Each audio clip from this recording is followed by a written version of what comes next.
Trouxe esse tema hoje, que na verdade é um assunto muito comentado, muito falado dentro da doutrina espírita e em termos, tudo bem? Em termos gerais. Desculpa? Não, ele ronca muito, não diminui. Ela já baixou, Manu. Ela já baixou. É melhor deixar assim. Então, é um tema muito discutido e amplamente estudado na doutrina, né? E que muitas vezes ele está relacionado somente a um tipo de obsessão, aquela danosa, aquela que a gente vê histórias, né, do ódio, daquela trama, sem dúvida, ela existe e ela é verdadeira. Porém, o objetivo aqui hoje é explanar, é abrir um pouco mais o leque e mostrar que em situações do dia a dia a gente comete obsessão, a gente recebe obsessão de uma maneira muito mais tranquila do que a gente está acostumado a ouvir, né? Então vamos lá. Eu busquei o significado da palavra obsessão, né? Motivação irresistível para realizar um ato irracional, uma compulsão.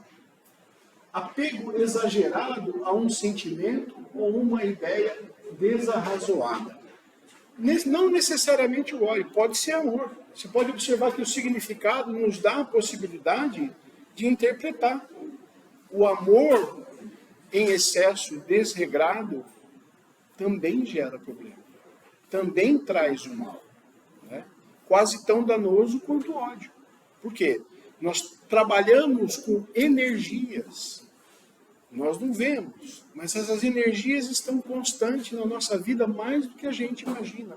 Emissão de pensamentos, né? Eu mesmo já fiz algumas palestras sobre isso, né? Nós vivemos em torno de pensamentos, de energias, de conexões, né? Então, para que a gente entenda que a obsessão é um sentido muito mais amplo daquilo que a gente já conhece, né? Bondade divina.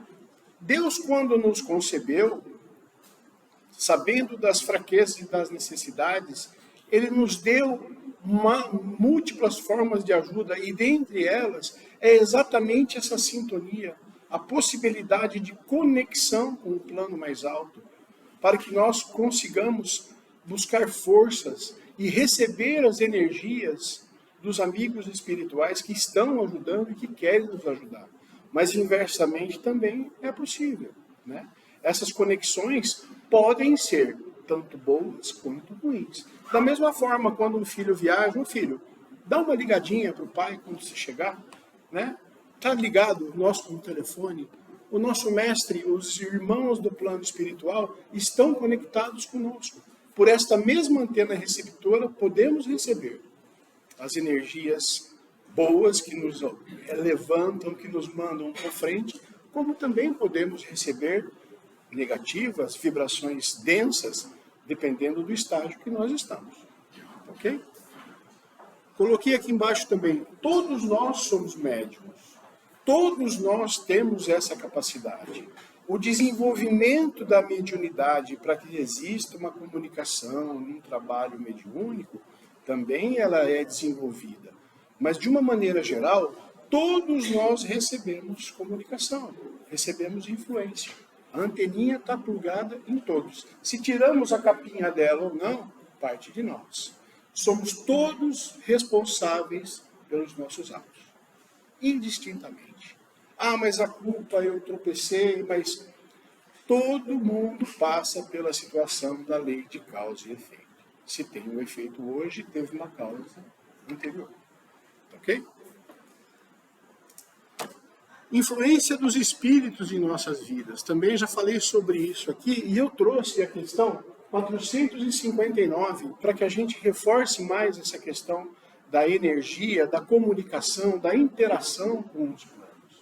Os espíritos influem em nossos pensamentos e em nossos atos?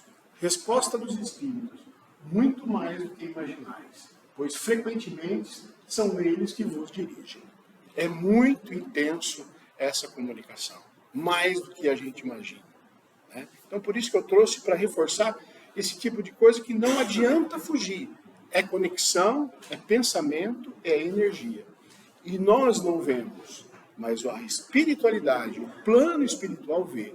E pode manipular isso de uma maneira muito danosa para nós ou muito boa, dependendo do caminho que nós seguimos. Só para finalizar essa primeira explanação, nós temos antenas receptoras, que são a doutrina, os hindus chamam de chakras, os espíritas chamam de centro de força, né? O coronário é o principal conector com a espiritualidade. Os demais todos têm a sua função. Da mesma maneira que recebem energias boas, podem receber energias deletérias, dependendo das suas intenções, dependendo da caminhada que você está fazendo. Não é muito comum quando você está no entreveiro, numa discussão, meu estômago pegou. O que aconteceu? Essa energia canalizada aonde nesse chakra que pode estar sensível, nesse ponto energético que pode estar sensível para você, né? Tipos de obsessão. A obsessão comporta vários tipos de expressão, cujos limites nem sempre é possível estabelecer uma linha divisória. Por que isso? Voltando a dizer, padrões vibratórios. Mesma questão de sintonia de rádio, né? As ondas estão circulando. Dependendo da faixa mental que você vai se encontrar, é que você vai se aliar. E ali você pode trazer tudo aquilo que está propondo aquela faixa vibracional para a sua realidade. De encarnado para encarnado. Vamos imaginar no nosso dia a dia. Como é a nossa conduta no dia a dia com relação a pensamento, relacionamento? O que você propõe para o seu dia?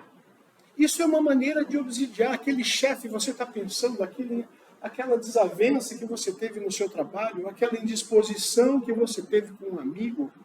Tudo isso está existindo conexão. Essa conexão, ela pode ser boa ou pode ser má. Não existe aquela situação que você viveu no dia que você vai dormindo com ela, pensando nela, acorda pensando nela, aquilo está digerindo, aquilo está existindo uma grande conexão entre o fato acontecido e você. Como é que a gente faz? É uma forma de obsessão, essa ligação. Pode ser boa e pode ser menos boa. De desencarnado para desencarnado. Durante a nossa trajetória terrena, nós fazemos conexões e trilhamos por um caminho que muitas vezes nós vamos saber dos efeitos dele lá do outro plano. Existem verdadeiras legiões de espíritos comprometidos que começam o seu comprometimento aqui na Terra para depois continuar no plano espiritual. São literalmente capturados. Por quê? Em desdobramento, essas pessoas fizeram conexões com espíritos com o mesmo propósito, para obter favores, para obter vantagens, e depois vinha preso. Não é que desencarnou, acabou. Pelo contrário, às vezes a história só está começando. E você vai ter que cumprir aquilo que você se comprometeu com esses espíritos. Existem verdadeiras legiões trabalhando do lado do mal. É verdade. Por conta de quê? Comprometimentos adquiridos aqui. Né? Grandes líderes mundiais que se envolvem com pessoas, comprometem vidas de pessoas. Essas pessoas geram comprometimento por séculos e são aliadas a espíritos que têm a mesma intenção de manipulação. Né? As dívidas só começam muitas vezes numa encarnação. E essas obsessões são fortes e duradouras. Pode demorar séculos para você se desvencilhar de um problema desse. De encarnados para desencarnados. Novamente a conexão. E nem por amor, e nem por ódio só.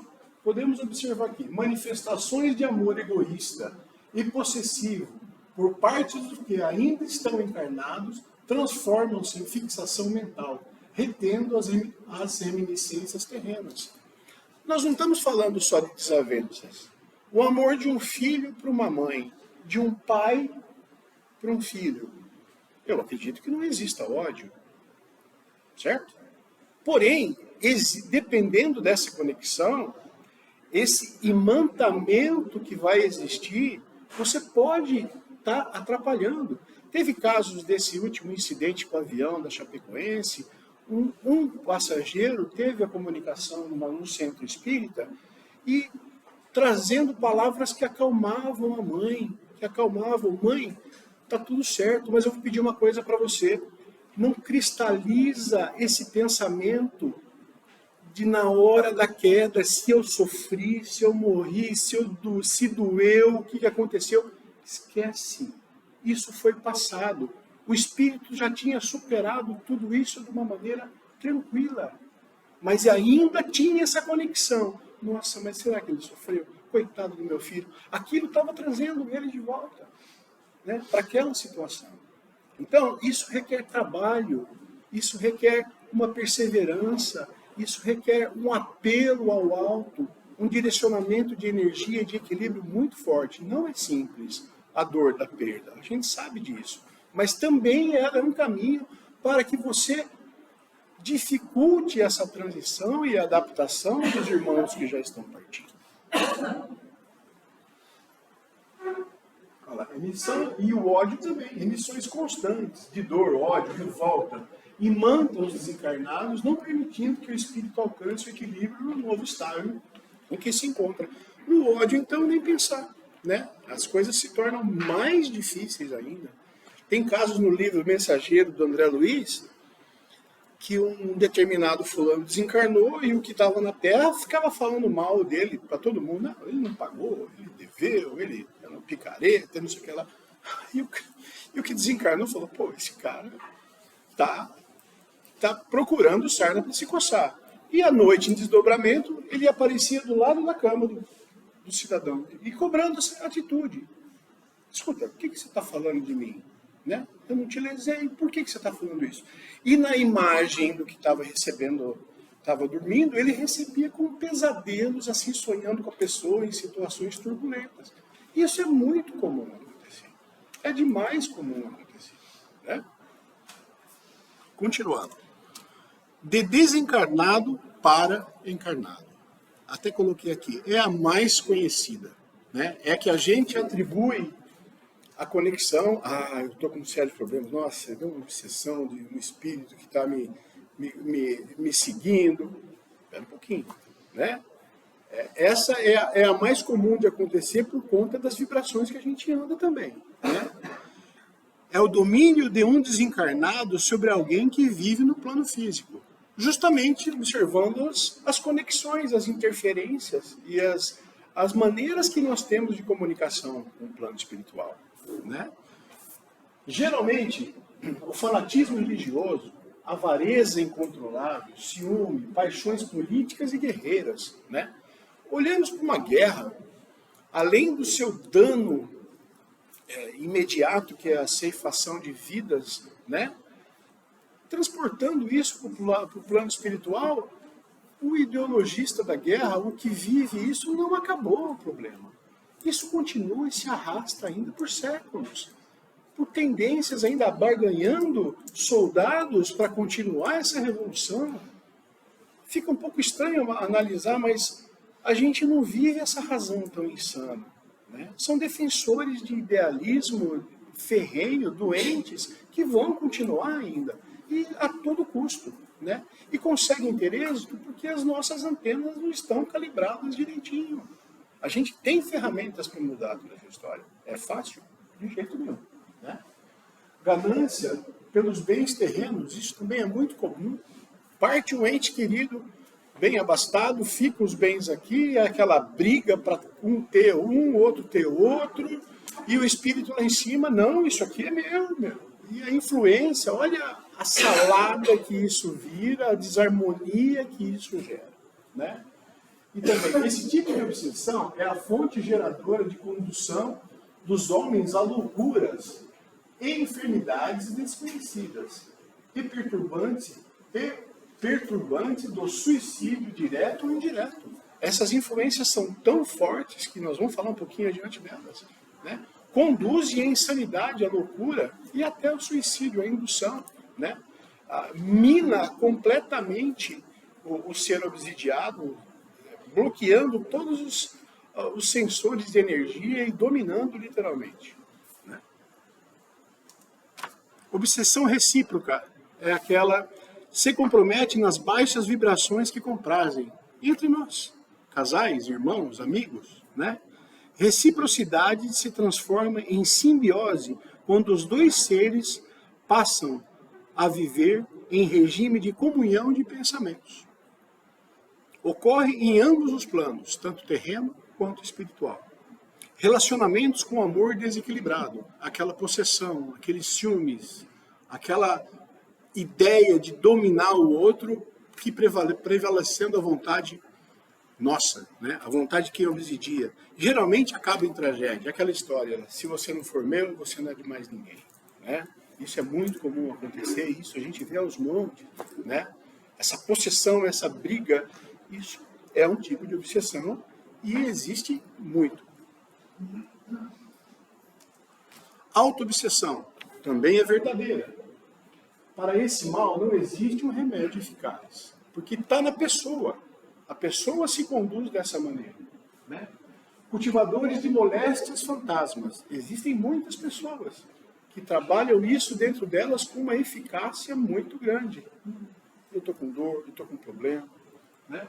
Sofrem por antecipação, dramatizam-se nas ocorrências do dia a dia, o que são coisas comuns para determinadas pessoas. Isso tem um peso que desestrutura completamente, né? Isso vai ter o remédio que ela vai ter que buscar, que é o equilíbrio. Descobrindo sintomas, flagelando-se com ciúmes, inveja, egoísmo, tudo se torna potencialmente grave na visão dela, né? São vítimas de si próprio. É muito comum você encontrar pessoas que têm esse tipo de postura, de conduta, sofrem igualmente como todas as outras. É um desequilíbrio, é um desalinho.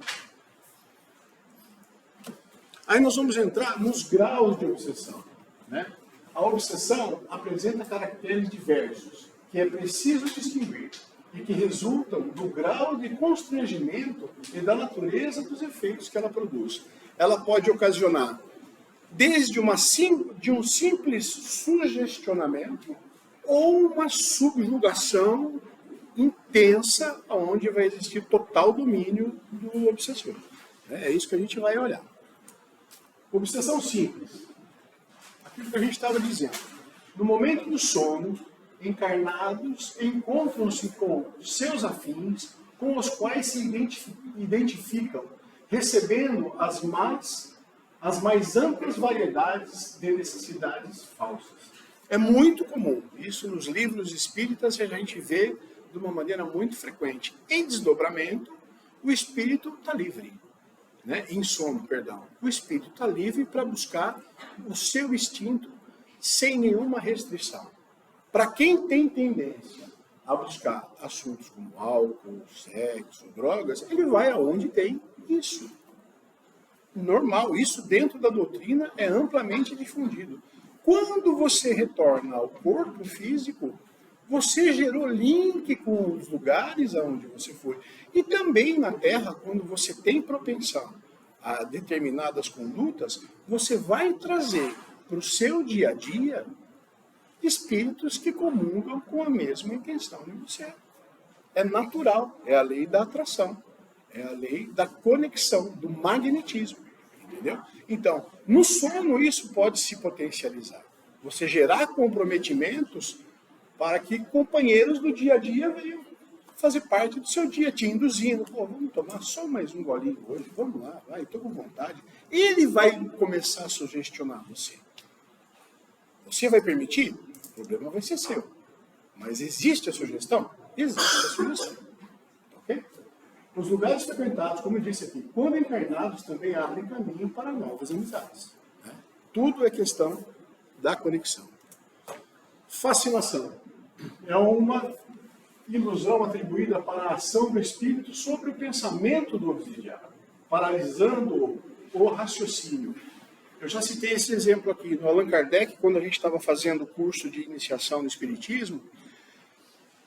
Citou-se um exemplo de fascinação que um médium que estava começando a trabalhar na casa, ele se dizia muito próximo do guia espiritual dele, e que o guia espiritual dele tinha que fazer com que ele fosse humilde e resignado.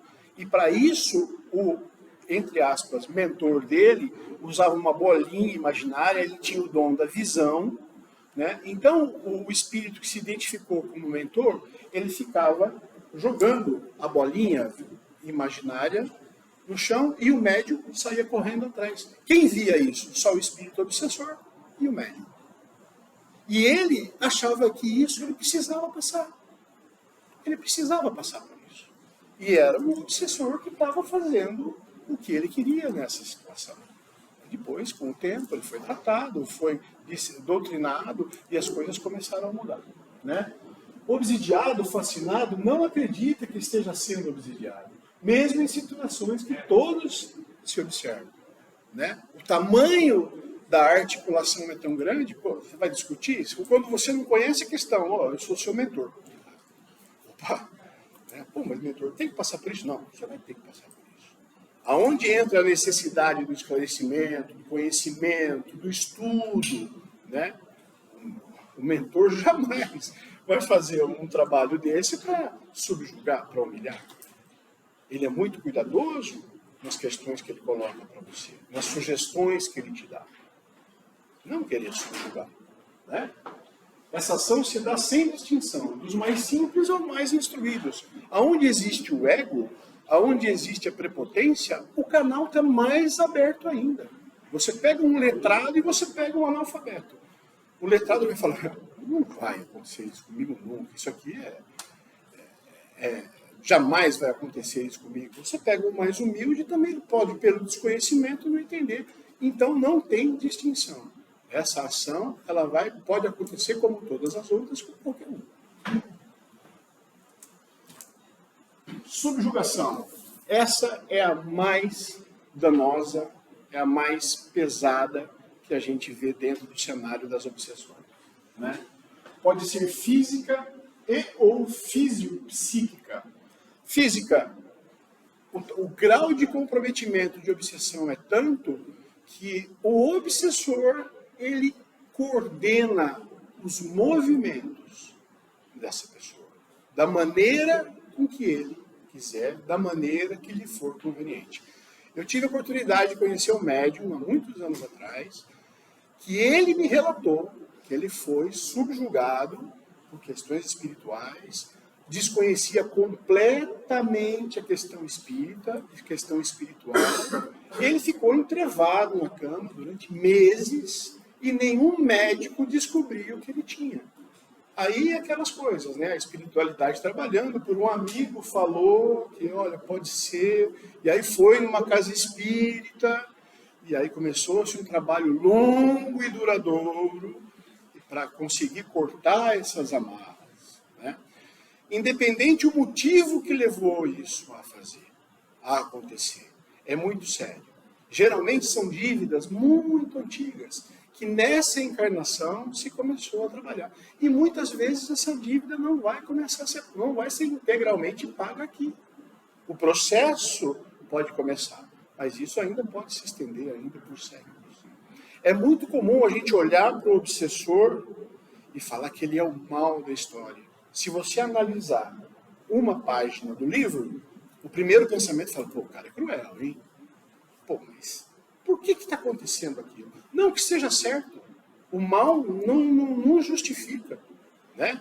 Mas a causa e efeito dessa história. Se você for começar a olhar essas questões de subjugação, essas obsessões pesadas, tem histórias aí de séculos e séculos atrás, de envolvimento de traição, de morte, de roubo, de desmembramento de famílias. É muito longa e muito loucas essas histórias, né? Com o agravamento da interferência, perde-se os contatos de comando físico e mental. Né? Enlace perispiritual. Existe uma verdadeira conexão perispiritual do obsessor para com o obsidiado. E aí você dominou ele completamente, tanto física quanto psíquica, intelectualmente. Né? Também chamada de possessão. Quer dizer, o obsessor dominou. Ele tomou conta, só não entrou no corpo dele porque não existe isso. Né? Mas existe o contato perispiritual, aonde ele vai fazer da pessoa o que quiser. Mediunidade e desequilíbrio mental. Definitivamente, a mediunidade ela não causa debilidade ou demência. Se por algum motivo existe algum desequilíbrio mental, já existe uma predisposição do médium, aonde precisa ser trabalhado, ser estudado. A mediunidade em si não traz nenhum desequilíbrio. Porém, se o médium não trabalhar, se o médium não estudar, se o médium não trabalhar a sua reforma íntima, a sua conduta, ele pode ter, sim, sérias complicações, como todos nós. Porém, o médium, quando ele está trabalhando, quando ele está desenvolvendo, ele está com os canais muito mais aguçados. Né? Desta forma, recebendo muito mais influências, tanto positivas quanto negativas. Ok? A cura individual, obsessor e obsidiado. Assim como doenças do corpo físico, deve-se adotar medidas terapêuticas. Não é com um passe, não é com a frequência pura e simplesmente numa casa espírita que você vai resolver esse problema. Isso é um processo. Você tem que procurar casas espíritas realmente capacitadas e qualificadas para esse tipo de trabalho. A nossa casa, ela tem como objetivo receber. Nós não trabalhamos com trabalho de desobsessão. Se trabalhasse, seria um trabalho exclusivo, separado num dia, com um grupo de médios e a diretoria completamente diferente, trabalhando nessa situação. Porque é um trabalho que você precisa entender muito da situação. As sutilezas que existem em cada caso são diversas, são muito grandes. E é necessário um trabalho lento e gradual. E principalmente dos envolvidos, principalmente do obsidiado, ele tem a total responsabilidade na mão dele para mudar essa história. Não é simples. Nenhum trabalho vai ter êxito se o principal envolvido, o obsidiado, não quiser sair dessa história. O obsessor é um trabalho mais longo ainda, porque você vai ter que entender toda a trama, aí vai ter que entrar o perdão, vai ter que entrar a resignação, a humildade e a luz no coração daquele espírito que está obsidiando para encerrar aquele ciclo. Então, é muito complexo. Né? Eu acho que eu já resumi. Humildade, perseverança, vamos lá. A cura no sentido amplo. Agora nós estamos falando do nosso querido planeta Terra. Se a gente olhar para o planeta Terra hoje, de tudo que acontece, quanto tempo você acha que a gente pode demorar para resolver isso aqui? Muito tempo. Por quê? Nós, os habitantes, precisamos mudar a nossa postura. Encerrar o ciclo. Trazer para o nosso dia a dia a possibilidade de mudança, de reforma íntima, verdadeira. Começando numa simples discussão. Vamos ser o interruptor disso, né? Vamos parar por aqui. Vamos analisar. Através dessas pequenas medidas, nós vamos estar mudando o nosso padrão vibracional da nossa casa, daqui a pouco da casa, do condomínio, do bairro, e aí o todo vai mudar, né? Olha como disse, o ser humano se desvinculando do passado sombrio e vencendo a si mesmo. Maior vivência dos ensinamentos do Cristo. Há 2000 anos se fala que o amor precisa prevalecer. O amor, Cristo, os ensinamentos, o perdão. Há 2000 anos. E a gente se arrasta, levando adiante problemas, e entra séculos e sai séculos. Isso um dia vai acabar. A gente sabe que a gente está caminhando. talvez ainda demore bastante tempo, né? A prece e os bons hábitos sempre serão aliados para a cura de qualquer mal. Nós temos ferramentas, estamos aqui hoje buscando essas ferramentas, buscando um padrão de entendimento e vibracional melhor. Nós temos condições de começar a fazer alguma coisa diferente. E é a mesma coisa que o Cristo nos diz, que o Evangelho nos traz, que as obras básicas ensinam. Vamos procurar mudar as nossas sintonias. Como prevenção, todos nós temos problemas indistintamente. Com certeza temos problemas a resolver ainda que nós nem imaginamos, graças a Deus. Cada coisa no seu tempo, né? Mas a gente tem a oportunidade. Dia após dia, nós temos condições de fazer a nossa jornada um pouco melhor. Com felicidade, encarando os problemas de frente, sendo realista com nós mesmos, e a tão falada reforma íntima, nós precisamos fazê-la. Não adianta mais deixar, amanhã eu faço. A gente tem que começar hoje. Né? Para todos nós, cada um dentro da sua realidade, e a gente sabe a dificuldade que é, dentro do nosso dia a dia, trabalhar essa questão. Ok? Vamos decidir um pouquinho. É por aí que nós acabamos. Muito obrigado pela atenção. Uma ótima semana a todos.